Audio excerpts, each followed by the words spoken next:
I think, without Schernfire that is going to completely take off in the early game. But that remains to be seen, because what is Ubisoft going to bring to the table? It's a big question on everyone's mind. This guy was, you know, on the Dire Cubs, on their challenger lineup. Now coming through, see if he can carry the main squad here on the international stage. For now, though, Thresh banned away, Aatrox banned as well, Akali getting taken off the board. They saw some counter picks in the previous game, still not going to give Triple the opportunity. Bans remain pretty standard outside of the Thresh. Yeah, and that surprises me because Archie has not played a lot of that at all during his regular season. And so this to me implies that there is a pick that the Direwolves do have in mind. They played a lot of Rakan during their regular season. Perhaps they want to get themselves something like the Tahm Kench early, get Cupcake on something that he is pretty comfortable with, or maybe they want to go for the Braum, but a Thresh ban is very surprising, and to me it kind of implies that they have a certain support pick in mind. What's it going to be? Right, it's actually just a generic Alistar. So clearly something that Archie has been practicing with the recent buffs to the pick, and we have been seeing it throughout the play-ins rise in terms of popularity. Has been the case. Now do Infinity want to respond with an aggressive bot lane? Kai'Sa, the premier scaling option. They lost to it. They're going to give it the run back here as they bring it out themselves on the side of Infinity. Do they just grab a support of their own? That's kind of my question. I think they could get themselves a jungler right now if they wanted to. In the last game, they early prioritized the Camille. And while Solid Snake wasn't able to have much success with it, it is still one of his big comfort picks. But instead, they will just lock themselves in a solid bot lane. It was the bot lane that they did end up losing to. And hopefully they can use it to empower them moving forward. Have to see 2 scaling options. If the Tristana does get locked in, so both teams playing for a little bit later in the game. And a tank on the top side for BioPanther as expected. This is where you like to see this guy. Sometimes you want to see, you know, Ornn and top Mundo. laner. Those are his Ornn, things. Mundo, get a Cho'Gath in there. That's what I want in the hands of BioPanther. So, be an engaged threat. Direwolves have engaged right now. They've got the Alistar and they've got the Ornn. They also have scaling on their side with the Tristana. All they want now is perhaps a little bit more early game skirmish damage, unless they're committing to the late game. Infinity now going to lock in their mid laner, and of course, this was banned in the game against EDG, but this is a big comfort pick for Kotopaco. And they're immediately banning out the counter picks. The Casio not going to see the light of day, and I love this. Kotopaco, brilliant with his use of the Realm Warp, shutting off paths, ensuring that the team can collapse on specific targets. I want to see if he can bust out the same performances we saw from him in the finals up here today against the Direwolves. And tanks now going to be the option for the ban out against Direwolves, wanting to give BioPanther a favorable matchup on the top side. I feel like Relic and BioPanther, though, have very similar champion pools, so even though they can look to ban out some of the obnoxious tanks, I think it's going to be difficult. I think the bigger thing here is trying to take away some of the engaged tools that often come out from the top side of the map. And with Sion being one of the big ones, they may look to ban away the Maokai right now if they really want to limit the number of options for Infinity to start fights. Olaf the takeaway here. So I guess Ryze, Olaf, you don't want all those champions able to collapse on you. The Predator, of course, a nice bit of movement speed. And the Braum, no, there's hold on, we forgot. I was like, wait, why didn't they ban Braum? I was like, oh yeah, because Tahm Kench has already been locked in. There you go. We got baited by the hover there. Skarner locked in for Solid Snake, and this was a champion that he did put up some good results on in the final. I would love to see a similar performance again where he's shutting down key carries with that Skarner ultimate. King, though, of course, an incredible talent, may not succumb to that, may get a QSS under his belt. And Triple, he often plays a lot of control mages. He was well known at MSI for things like his Azir, his Vladimir, his Talia. And right now he's kind of been flicking through a lot of these comfort picks. And there it is, Azir. I was talking to Spawn yesterday on the car ride home, and he was like, yep, the one big pick that Triple is known for is this Azir. So he's sticking to comfort on his first day in the plains. Last pick going to go into the hands of the jungler of the Direwolves. What does Ubisoft bring to the table? Is he going to go aggressive? Yes, he is. Giving him an aggressive early pick, his first, I guess you want him to be comfortable. You say, you know what? Let's solo queue it. You get aggressive. You get in people's faces. It's Azir Tristana. Yeah, I do see that. I do see that both of the champions he needs to support are scaling, yes. So I feel like he doesn't have that many lanes to play around on the Xin Zhao, and when you get to a point in the game when Azir and Tristana are irrelevant, Xin Zhao isn't. So I feel like something like a Gragas might have been better, but he's passing the baton, Betty. He'll get them through the early game. All right. They carry it through in the late game. We shall see. I much prefer Infinity's composition. I like the round out of the Poppy, I think their engage is a little bit limited, but they do have a pretty solid 1-3-1 composition, and that's really solid against heavy teamfight comps, like what the Direwolf have drafted, assuming you can get a lead in the early game. You can force the opposition to be separated, and they can't take advantage of their 5v5 strength, but then it's going to be reliant on Solid Snake to find you those early game leads, and I feel like he's capable of doing it. He couldn't do it against EDG because, well, his lane has died, but this time around, you don't expect that kind of pressure to come out from the Direwolf squad, especially when they're running Azir Tristan. In the lanes, but in the jungle, Ubisoft, first game on from Challenger to Worlds. Oof. And now it's going to be rough. Absolutely, Solid Snake is a veteran of this game. But the Xin Zhao, we know, can be so strong in the early game. Maybe he gets a chance. Maybe he snowballs these lanes that we'd otherwise just expect to scale into the late game. But we're going to have to find out. No doubt that it is all eyes on the junglers in this matchup. Solid Snake, can he make an impact in the early game? Ubisoft, can he keep those carries safe till they come online later on? That's a great question. We're going to find out. Because I don't know. There's a lot of unknowns in this game. We have little to gather from what we've seen from Infinity. We kind of didn't really see anything. So they can now have a clean reset. They can come into this game fresh and hopefully ready. And meanwhile, for the Direwolves, this will be their first game of the day without their star jungler in Schönfire. So how will their playstyle differ? Will we see action in the early game? Will we see them get to the late game and their scaling aspect? We will find out, because Dracos, we're on Summer's right? Absolutely are. Infinity, a rough start. Can they turn this one? Question on everyone's mind. Will Oceania get to raise their koalas today in support of the Direwolves? And Ubisoft is a guy that we normally, I think, always have to talk about, but it's important to remember who he's replacing when he comes into this lineup, because Schönfire was such a key for this team's success. It's difficult right now, and this is why a lot of people are skeptical about how much the Direwolves can do, because of how high impact Schönfire was for this team. I completely agree with you. The thing about Schönfire is, you look at his stats across the board for the OPL in the Split 2, and you can just see that in terms of his KDA, it is pretty high. His kill participation is exceptionally high, and his K plus A at 15 is first within the league. And it just goes to show that how involved he is with a lot of the early game leads that his team builds up. He is the reason why the Direwolves are able to find their early game advantages.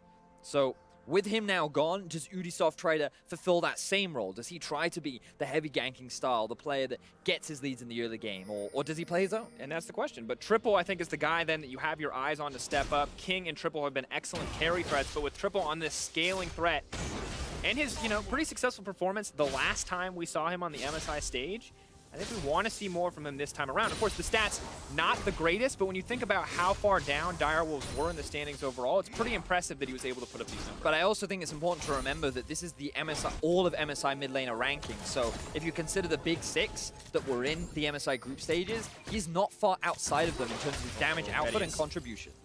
This is Xin Zhao in this lane. I feel like he had an opportunity just a second ago to go for a play, but good. I'm not sure if he was spotted on the ward going into the river. Well played in the end by Infinity. I thought it was just spider sense. I thought they had some next level intuition there on the bottom side, but they will back away from Ubisoft. Ubisoft will continue his jungle clear, and Solid Snake content, at least for the first few levels, to just trade back and forth on camps. We'll go for the invade. Does have the smite. Could look for a steal, but he's got to be careful if the Tahm Kenchu is missing. And he's like, aha, yes. I don't have the numbers advantage, so I'm just going to walk away from this one, but I have vision on where the enemy jungler is. This will give Biopanther the option to be a little bit more aggressive, should he so choose to be. Yeah, we'll see how things go. Triple is definitely a player I have my eyes on so far, just sitting in the farm lane against Ryze. And it's interesting, because depending on which pro you speak to, we'll have very different opinions on Azir. Oh, this is an old matchup. Azir Ryze was like one of the classics for a long time. Yeah, it used to be, and often what you have is Azir gets early push, Ryze is stronger mid-game, and damage. Right now they're losing this early skirmish, because Azir doesn't have that much damage at level 3. Long cooldowns on his Q mean that as long as you just move away from his soldiers, he then loses all of his DPS. So he needs the items to be completed before he can really look for those trades. And now we see Solid Snake up in the top lane. Panther going to need to try to find a way out of this one. The stun does not work. Poppy denying any escape. Solid Snake just going to try to walk him down. The red buff is there. He's running now for his life. He has the flash, but I don't even think it's worth burning it. First blood dropping for Solid Snake in the early game. And after a rough game one, this is the kind of start you want if you're Infinity. Definitely, and we talked about it. Solid Snake He needs to get these laners ahead. You don't really expect him to gank the Poppy lane, but BioPanther was in a situation that he was a little overextending the lane. You know, he's just pushing it up. He thinks he's safe. He doesn't respect the fact that Skarner was just in the river fighting a 2 versus 2 against the Direwolves mid-jungle, and he ends up getting punished for it. Relic played this really well, knocking him back further in the lane, using the shieldy thing. I always forget the name of it. to block. I know what it does. I just forget the name. Not even a shield though. It's just like an AoE knockup. Yeah, but it's like an AoE shieldy thing. All right. You get my point. Yeah, sure. It interrupts dashes, which is why it was used effectively against BioPanther. The steadfast Man, I'm just presence. It's QWE to me. You didn't even say that though. You said the shieldy Yes, thing. Now the engage on bottom side. We'll let it go, Vedius. We'll let it go. And I love too that he stayed back on that play and didn't risk dying. He just let the Skarner finish the kill off. But King and Cupcake, you know, both of these options kind of scaling threats, but Tristana using the range advantage quite well. Now Ubisoft wants to make a play, but does get spotted Snake a little is bit. there. And I feel like Kotopako's now baiting. He now knows, but Ubisoft does not go. know. Here comes Solid Snake. Walking forward, the root is there, Predator comes out. Ubisoft looks like he's just gonna be food for Solid Snake and Kotopako. Another kill dropped. Triple running for his life. The heal already burned. And Vedius. Solid Snake. He's having a really good game this time around. He's definitely out of the box. He's ready to play. He's counter ganking every time Ubisoft tries to make a play. And we talked about it in draft, right? A lot of scaling on the side of Direwolves, but Ubisoft, he got spotted much earlier out thanks to this control ward, and so it was very easy for Solid Snake. He gets spotted again here, by the way. I think just the end. Yeah. So they know he's there. And this is just the inexperience of Ubisoft showing through, right? A more veteran player might know exactly where to stand, but Ubisoft makes the mistake, and well, not much else to say. And you're not going to win this 2v2. Azir doesn't have the strength this early on into the game. Ryze, Skarner, definitely the much stronger in the duo. And so Infinity now with a pretty healthy gold lead. Nice bounce back from their earlier performance against EDG, showcasing that EDG are just a really strong team, and Direwolves currently struggling with the loss of Showfire. Have to see how that changes. Maybe Ubisoft gets a little bit more confident as we move further into the game. As his carries scale up, we'll see what value he can contribute. The level 6s are coming in swiftly. Solid Snake with a significant EXP lead means that Skarner is going to be a threat much faster than Direwolves were ready for it to be. So have to give a lot of respect over Infinity, especially as they just start to win out in a lot of these individual lanes. Triple even getting zoned away because they don't have vision in their bot side jungle. He's paranoid of the dive. He goes for the trade rather than the farm. But he's still doing all right in terms of farm. Triple, remember that they do have the scaling aspect. Interestingly, he's gone for the electrocute over the more conventional, say, Airy or Comet. Wants to have a little bit more burst, but here's Solid Snake. TP comes in from behind. Oh, Realm Warp comes out. Cupcake immediately forced the flash. Once again, just one of the things you love about Kotopaku. So active in using the Realm Warp, something we do not always see from Ryze players, but every time it's off cooldown, he is trying to force a play. Yeah, Infinity feels so much more comfortable this time around. Solid Snake on the Skarner, something he can have impacted in the early game. Kotopaku on his most played mid lane champion in Ryze, showcasing his capability and strength on the champion. Archie getting another comfy pick in the Tahm Kench as well. I like the use of the teleport there to flank in. And you gotta wonder if that Thresh ban could have just been a Ryze ban, but that's something for Direwolves to, you know, review later. Yeah, reevaluate. Remember, they will have another opportunity to rematch. They will get to play EDG later in the day. We'll see what they can do. You will see. It's a difficult task, I think we can all agree. Me, you, everyone who watched that first game can definitely agree that it would be hard. Now the Skarner level 6 comes in. Ubisoft still behind. Very difficult spot to be in. They make the individual 1v1 nigh impossible to win, but Ubisoft still willing and able to make some of these plays. I feel like he's got his eyes set. No pings have come out, so I don't know if he's been spotted just yet, but he doesn't have a camp to go to. I feel like you just got to try. Not confident, though, on the side of Direwolves. Don't want to risk anything there in that play. No TP for King means if that does go south, they're not going to be able to get quickly back to the lane. And Triple doing what he can to clear out a bit of vision. Vedius, this is a guy we've had our eyes on to carry the game, and sadly for him, he's going to be scaling for a little while before he becomes that mega threat. You know, and thinking about it, right? Picking Tristana into the Kai'Sa too. Typically, you can have push into the Kai'Sa, but the problem here is the support matchup. The Tahm Kench, the Alistar. It's really difficult for Alistar to really gain any leeway in the lane when you're going up against the Tahm Kench, which means that this Tristana, who arguably does get outscaled by the Kai'Sa, or at least many pros would consider Kai'Sa to be the the best late game AD carry in the game right now, you can't really afford to be losing lane this hard, because you kind of look at this direwolves composition and you say, well, they still have the late game. Yeah. But like if your Kai'Sa's gonna hit 2 items first, you know, Storm Razors plus the Blade of the Ruin, Storm Razors plus Rage Blade, and then your Rise is 2 items as well, and Vinny can just start forcing fights in the mid game, and they can feel pretty confident about winning them out. And there's a brief window of opportunity, VODs, where Tristana hits 3 items, where she can match the Kai'Sa and get ahead, but once Kai'Sa hits that 4th item, well, then she's winning again. And maybe if they can protect the AD carry, they have an option. But the Tahm Kench is on the opposite side. And we've seen this from Infinity. They love to have these map mobility. Once again, the Kai'Sa Tahm Kench Rise as a trio is just truly terrifying to play up against, because you can really never feel safe under your towers when you don't have vision of the enemy. So, things right now for the draft for direwolves, they don't look optimistic on paper, but often we've seen teams able to make things work, and if direwolves are able to find that successful gank with the Xin Zhao, maybe they can pull out a slight lead and get those item spikes sooner to be able to better force fights. But unfortunately, Ubisoft yet to hit level 6. 20 CS behind his jungle counterpart. Level 7 sitting for Solid Snake. And it definitely has been a rough game for him. Burning his flash early on, trying to make a gank happen mid, and then ending up losing his life in the 2v2. But the game has definitely slowed down, which is a much better situation for the direwolves to be in. And you have to remember not to be too upset at Ubisoft. He wasn't really supposed to be in this position. Fair, if you are an OPL fan, Schernfire, this is not a 6-man roster. You know, this is not the sub-jungler they planned to use. It was supposed to be Schernfire. It was supposed to be the 5-man strong lineup in every single game. And it's these emergency situations where the OPL team suddenly find themselves a man short, and not only a man, but an MVP, really, of this team. Yep, certainly the case. Now Infinity looking to make a play down the bot side of the map. Use the pressure advantage that they do have. They will zone them away from all this farm, and the Realm Warp was even ready to rotate down. But Triple has come all the way here. I don't know how much he's going to be able to get off the back of this.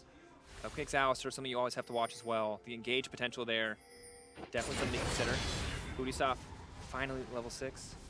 No boots still. Warrior going to be crucial. Massive spike. You go from 25 AD on the Caulfields to 60 on the enchantment. But still may not be enough here in a lot of these exchanges. Vedius, Infinity playing this one really slow. Once again, their first game, we didn't learn anything about this team. But now that they're playing up against an opponent that they're matching a little bit more even with, or in this case, with a pretty good advantage thus far, we're seeing them play that slow style we know them for. And it was something we talked about a little bit. You will see ganks from Solid Snake, and he will be active, but this isn't a team that I feel has ever snowballed through their early game. Like, they're able to find those leads, but then they use them to transition more into like the 1v1 style, or a bit more of a mid-game spike. Very similar to how Supermassive like to play in terms of overall style. Here's but now, a window. Oh, the TP immediately burned. They're not going to risk anything. Ubisoft walks in. He doesn't even know what he's walking into because they didn't spot it, but Smite gets used. Kotapaku using that. Careful here. Cupcake's here as well. They're just not even going to risk it. Tahm Kench ulti coming in as well. And Infinity all right.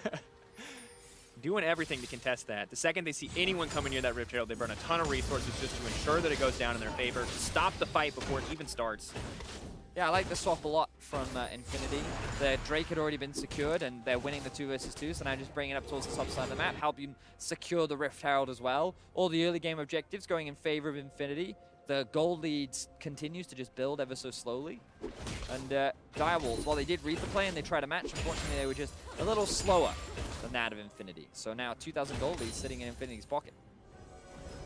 Another game where we're seeing a very slow, controlled style from the winning team thus far. But direwolves, we've seen what they can do if it comes to late game. While Ubisoft may struggle, we know the 4 other members of the team should still have the same team fight coordination. And if they can execute here with that Azir and Tristana backline, they will be absolutely lethal. But we're 12 minutes into the game. We're talking 25-30 if they want to hit those nice item power spikes. For now, though, Fire Panther at least is winning his individual matchup in some of these trades. Still, though, losing in the push as Poppy just does not care. It's also important to remember that the LAN and LAS are combining. And this, it becomes a lot harder to represent your region now for teams like Infinity and KLG. Yeah. And you want to have a good showing, because this was the team that knocked out Rainbow 7. This is the team that beat the team that knocked out Rainbow 7. Yes, right? And so you think back to many playing stages, international wildcard events, and it was often Rainbow 7 or Lion Gaming that... I mean, it was always Rainbow 7 and Lion Gaming. Yeah, but my point is, what I mean is, they were all often the team that you would consider to be strongest in their group. or heavy favorites to make it out. And then they very rarely did it. Like, even though they were considered very strong, like with players like White Lotus and Seiya, they weren't able to do it. And now this team, Infinity, finally able to knock them out. They want to show that on an international stage, they can do more. They're capable of achieving what Rainbow Seven couldn't do, and making a name for Latin America North before the regions combine. Absolutely, and you look at the members looking to make that name. You see Arce in the bottom lane, former Lion Gaming support, now training up the next White Lotus, the guy second only to White Lotus. We're gonna hold that thought is in the mid lane. We see the play coming out. Kotobaku now potentially in trouble, running for his life, and this could be a kill back for the Direwolves. Rise is gonna get taken down, a nice start, but here comes the Tom Kench. Triple throwing down a bit of damage. Ubisoft knocking him back immediately, just denying the play. Direwolves finally finding an opening. Gets the exhaust out from Archie as well, but good stuff there from the Direwolves. Cupcake utilizing the mobility boots to roam down to mid and work with Triple to find a kill onto Kotopaco. Getting a bit of gold down onto Triple is going to be important. We talked about it at the beginning of the game. If anyone from the Direwolves needs to step up, it will be this mid laner who had a very solid performance at MSI. Now we can see here, he's just hanging off in the distance. No vision spotted. Ubisoft does make his presence known, but then Kotopaco thinks, okay, the gank has been warded off, and then he goes in, gets the Shurima shuffle. There was Cupcake in the follow-up, and then Kotopaco uses his flash pretty early, which means that the chase can come through for that of the Direwolves. And relieves a lot of pressure there in the mid lane, as now Triple finally has a CS advantage, can get a little bit of pressure. See if he can sustain this 1v1 as he gets closer and closer to finishing that first item. Does get the Gnasher's Tooth now, so will be put up in a decent spot, especially because Archangels, before it turns into Seraph's Embrace, not the biggest source of AP, only the 1% mana to AP conversion. Really want to get that upgraded as quickly as possible so you can dish out much more damage. Looking at some of the items that have been picked up as well. Fairly even across the board. If Direwolves can't secure this tower, then the gold gap itself will still be relatively close. But Rift Tower being spawned, I don't think they'll be able to get much off the back of this, because Triple does have the push in mid. This is a very lackluster use of the Rift Herald. We have to assume that it was about to despawn. They did get it almost 4 minutes ago, and now Triple's not even going to let it hit the tower. No one is really playing around this pressure point right now, so this is just going to get used. Rift Herald. Realm warped in, but now they're just going to start the fight. The Rift Herald's not there. Triple getting this one kicked off, but he may just go down immediately. The heal now comes out. Beautiful team fight for the Direwolves thus far. Poppy doing what she can to deny. Now the Tom Kench is here. Ubisoft going to back the rest of the team up. They're trying to pick up Kotopaco, but they're not going to get it. Beautiful denial from Arce. Pulling through in the end, and only Solid Snake is going to drop. So I love the use of the Realm Warp from Kotopaco to get the Rift Herald behind enemy lines, but it just gave the Direwolves an opportunity to force a fight, and they were the ones that come out on top. They find themselves another kill, equalizing the kill score, closing the gold gap, and Direwolves saying, listen, we had a bit of a rough early game, but we're still in this game. And it's a good look overall from the team.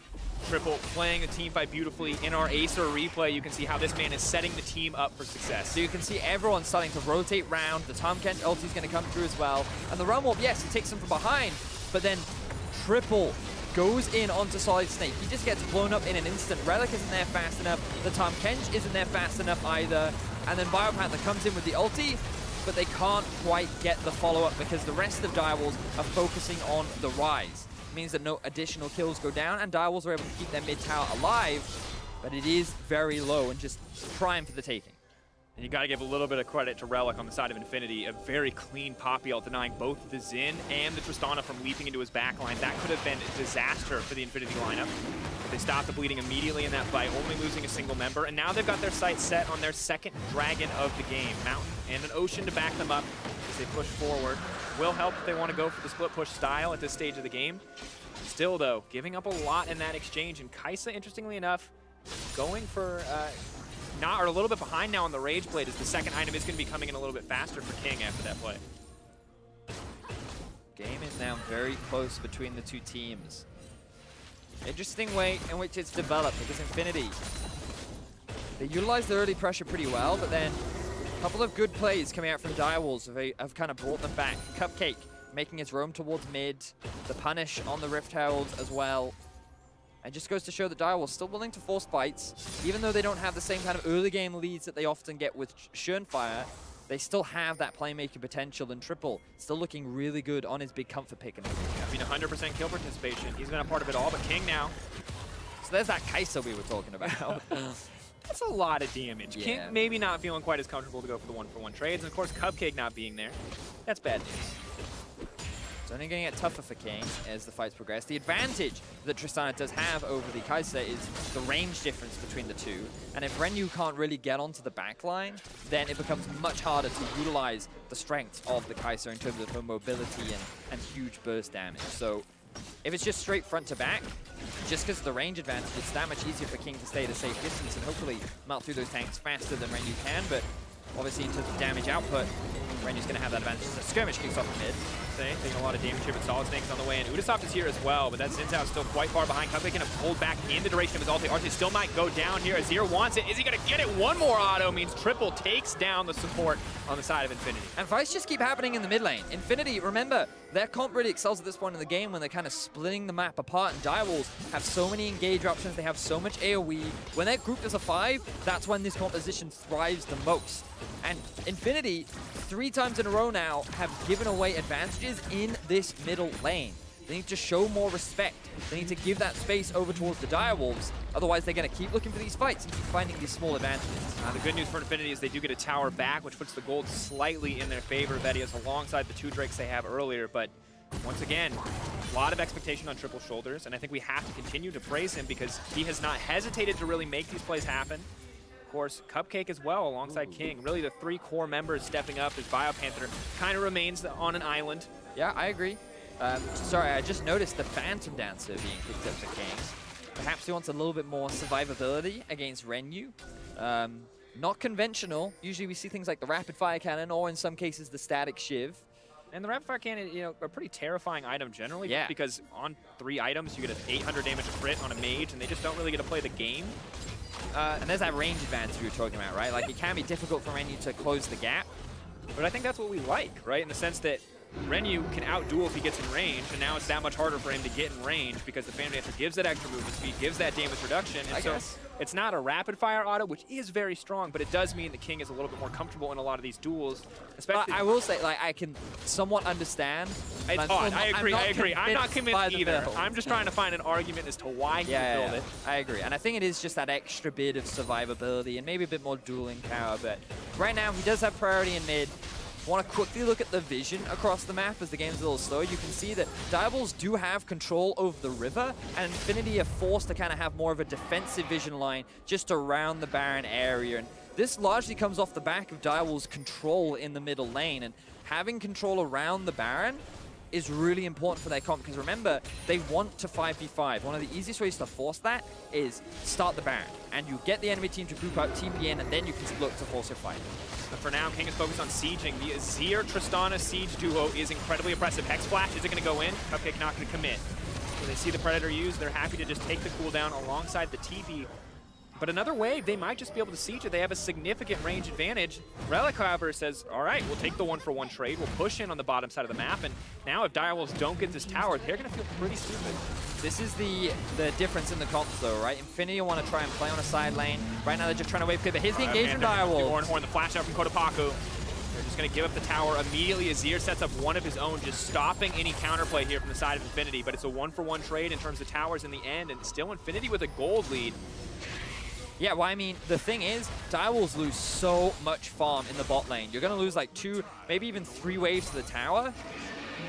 Excuse me, and as a result, it just means that even though the tower gold goes down in favor of Direwolves, Infinity also secured that second tower of the game, and they got all those extra resources into Relic. So he's going to have an experience advantage over Biopanther, he's going to have a gold advantage. You can see he's already completed his second item as well. So debatable if that trade is worth it, seeing as they're going to lose a 3rd tower off the back of it as well. Direwolves outclassing in a lot of these exchanges and fights, but when it comes to map play, Infinity are reigning supreme here. Splitting up the map and finding these opportunities. The earlier Rift Herald charge may have cost Infinity a kill.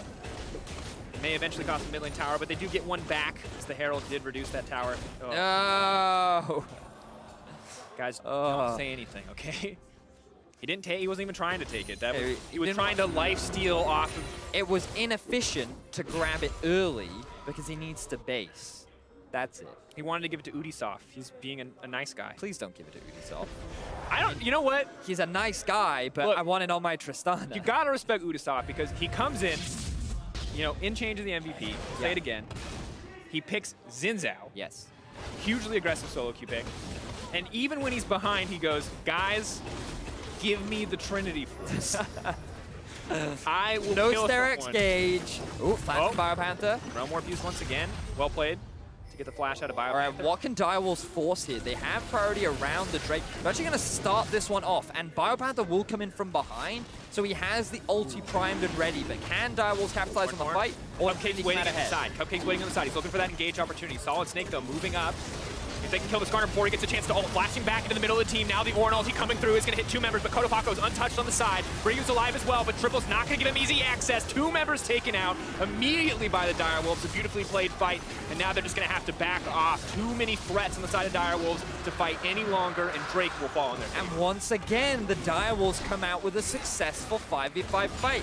These are the kind of situations that they want to be in. The 2 items have been completed, and they're making a beeline straight towards the Baron Dracos. Solid Snake is dead. Relic is dead. Infinity may have lost more than they bargained for. The Ryze and the Kai'Sa, the 2 carries. Are they going to be enough to stop this one? The Tahm Kench coming in as well. I don't think they can do it. 6K, it's going to take a miracle for them to steal this one. They have no access to the Smite. Arsene went with the barrier instead. It is just going to get taken down by the Direwolves, and Direwolves now with a significant advantage. And Infinity, after having such a great early start, shutting down Ubisoft and just answering everything we tried to do, keep getting bought into these team fights. And Solid Snake, he doesn't realize the Cupcake's just sitting there, and he gets chunked out right from the get-go. With one of the frontliners and engage tools gone, that means that the peel now has to get used on your front line. While Relic, he's just now tanking 5 members. King just melts through him, and this is what we were talking about, the range difference between Renyu and King. If Renyu cannot get onto the back line and threaten alongside the Skarner and the Ryze, then the front to back is always going to go in favor of the Tristana and the Azir. So Direwolves now reaching a point where they will win out on these 5 versus 5. And you look at King now, halfway to that 3rd item, also has the QSS, has paid the Skarner attack, so things only going to get easier in these fights for Direwolves. And you know, Xin Zhao may not have really had an early game impact, but when Kai'Sa tries to leap in, she cannot target him. He uses the ultimate, and if she wants to get into melee range with the Xin Zhao, she's going to die to the Tristana and the Azir before she gets to push a single button. Yep. So now they have their eyes set on the enemy jungle, getting a bit of deep vision, slowly pushing these waves, and they have a slow push up in the top lane as well. And it's really important that they rotate up towards the top side of the map as well to try and deny all that farm that can be picked up from Infinity. You can see the pings coming out. They know, both teams recognize. Infinity recognizing they have to take that top wave, they have to stop that slow push. And Direwolves recognizing they need to group here in mid lane. They can force a play. They have the Azir, Tristana, Siege. Once again, 2.5 items on both of the carries. Along with the Baron buff means that there's not really a lot of tools on the side of Infinity to deny them of this push. Yeah, the poke and the siege from the Direwolves is extremely strong. Remember, Ubisoft coming in as a sub for Shunfire, the star of their team, yet Direwolves have come out through superior team fighting, and now they're sieging onto the first inhibitor tower of the game. Infinity looking for a bit of poke, but they get forced back. Betty, so there's just no recourse. The Azir tower behind Direwolves makes them near impossible to flank. Poppy throwing out the ult just to threaten them, just to tell them to back up. The Triple and King just move forward. They're just going to break through this inhibitor. 27 minutes in, the Baron's still ticking, and Direwolves 4K in the lead after a pretty grueling early game. They managed to bring this one back. The scaling comp is finally paying off. Infinity slowed down. They allowed Direwolves to farm. They allowed them to reach those item spikes. And the Direwolves, they kept forcing plays. They utilized the Dragon well. They turned it into a Baron, and now 27 minutes into the game, a really healthy gold lead, and they can keep forcing these 5v5s so they know they're stronger. Ornn ulti now coming out, popping to try and find the disengage. 2 threats taken out. Biopanther needs to make his way out, but he's been suppressed and pulled back to the team. This is a pick back. Can they get the kill? Cupcake now in the middle of everybody. Ubisoft throwing out a bit of damage. King untouched on the backside. Is he going to go for any more aggressive plays? Just decides to back off.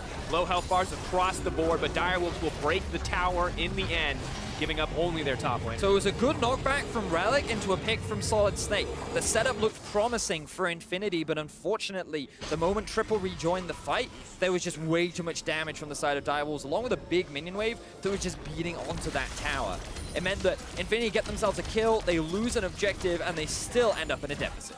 And Betty, it's one of the weaknesses that you highlighted in draft of the Infinity composition is that they kind of lack these engage options. Skarner, obviously a great form of CC, but doesn't just get to leap into your face, and it's a similar story for Poppy most of the game. And now it's starting to count against them. Luckily for them, the Poppy ult does net them a single pick. But when Direwolves are sieging, they don't really have any way to get into that team if they don't find a flank. And the only thing that the Direwolves have to be careful of is a flash Skarner ult, which you now can't do on the Tristana because of the QSS. And Triple, he's clearly not too afraid of it because he has his Azir ulti as well, along with the dash. So, yeah, I think, like, you could argue that Direwolves saw the limited engage available for Infinity and just said, you know what, we can go for scaling because we don't think they're going to be proactive enough.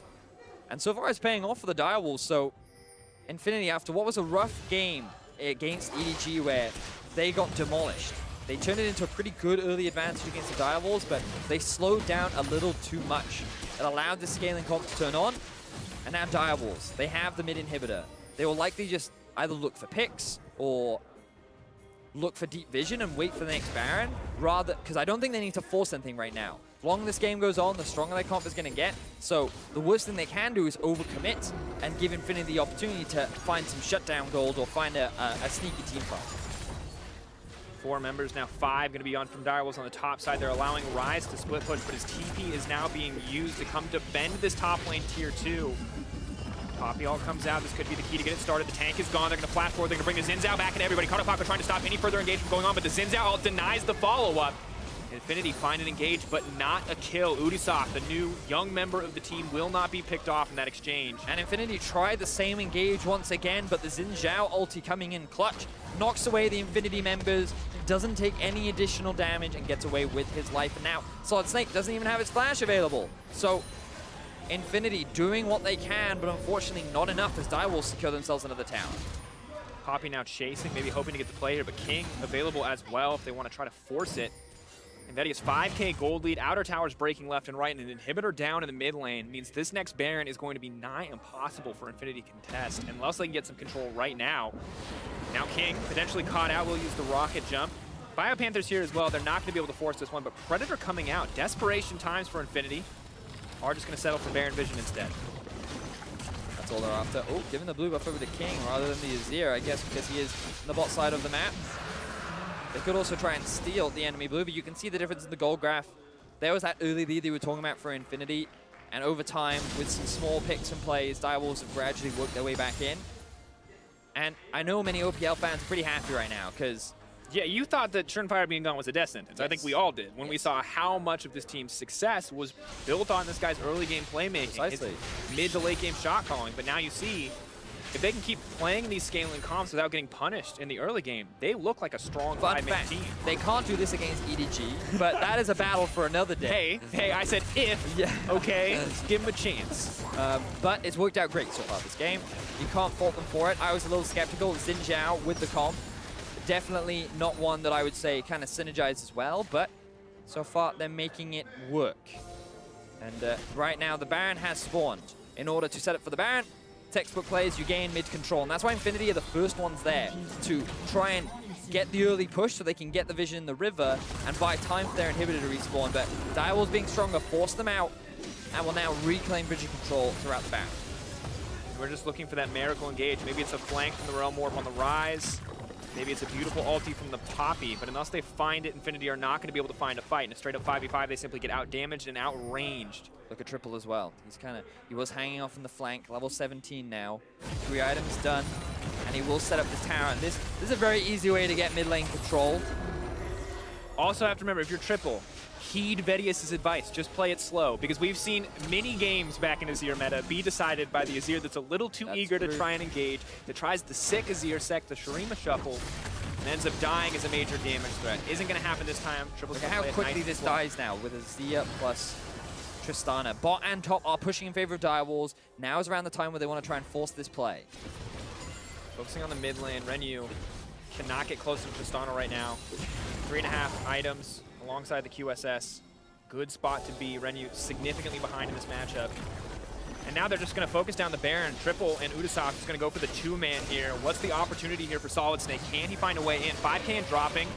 Direwolves, are they going to risk the 50-50? Solid Snake's going in. Realm Warp is there. Alistair's going to try to force him back. The Skarner, can he make it into the pit? Relic in the middle of everybody. Renyu goes in. He takes down the jungler. The Baron does drop in his favor, though. Maybe Infinity can fight this back. They have the main advantage, but they've lost the Baron. If they die here, the game will end in the favor of Direwolves. Relic doing what he can to save the day, but the 80 carry's already gone. Kotopaco versus the world as Direwolves just clean up this fight, take the Baron, and look to end all hope for this Infinity lineup. Direwolves find a huge fight, and while it costs them their jungler, it could very well secure them the game as King jumps in again. TPing again, flashing forward, the QSS kills him mid-air. No mercy for the Direwolves. They are unconcerned about jet lag. They are unconcerned about their sub-jungler.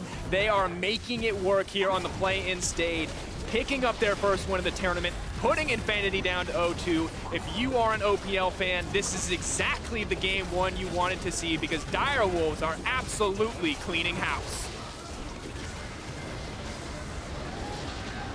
Huge props to the sub-jungler, coming in as an emergency sub from Challenger to Worlds, and in his first game, he does find a win. Admittedly, it was Triple and Cupcake who were a large part of finding a lot of those mid-game fights and kind of setting up for allowing Direwolves to come back into the game. But you've got to imagine the pressure that was on that young man's shoulders, right? Like, Direwolves have been the representative internationally for the last 2 years for the OPL, and they thought that with this group, there's a good chance of them finishing second. They would avoid EDG in the playoffs. And things are looking optimistic for them. So, props to Triple, props to Cupcake. I think they played extremely well. And a rough first day for Infinity. You can see forlorn faces on the opposite side. I mean, visa issues are tough, man. You come in late, you don't get the practice you want to get.